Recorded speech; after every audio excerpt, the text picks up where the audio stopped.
it's Pete with GCI Turf. Hope you're having a great day and everything's done. And I got an option now. I can either just have at it with my water, keep the seed moist, or I can put a top dressing on it, or put a coat on top of it to help hold the hold the moisture in a little longer, help hold the seed in place. Now it's getting ready to rain, so I'm gonna hustle with this one. A lot of folks use straw. I don't use straw. We quit years ago because straw introduces a whole lot of wild and crazy things into your yard that are very difficult to control. So when we do this, we would use peat moss. Now we don't really do this for our clients, on a routine basis, because it's hard to get folks to pay for that. Because it's just a service on top of a service, and we don't try to beat our people up. And it's too much. We don't want to throw too much at them, okay? But if I were going to go above and beyond, I would take peat moss and put a little light coating over the grass seed. That's kind of what I would do as a top dressing.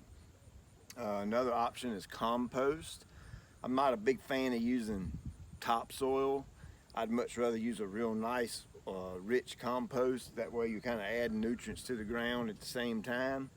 And peat moss is super easy. You can get it at Lowe's. It comes in a big old chunk, $10 or something like that. A bale covers a pretty good area. This is 3 bales right here, 3 bales of peat moss and 1,500 square feet. So we'll see how it covers. Now, I got the option of being able to spread it out real nice and thin with this top dresser. So let's put that on and see what happens.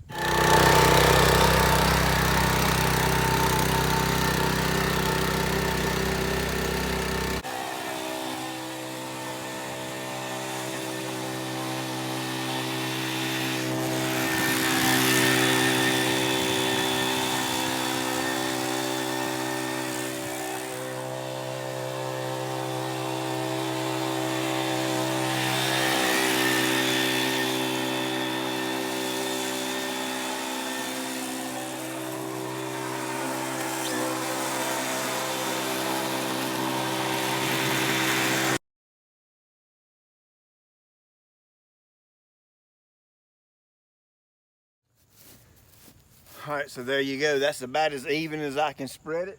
And that ought to give you a good idea that 3 bales of peat moss will cover about 1,500 square feet. I'm getting ready to get wet, so I hope this helps. See you later.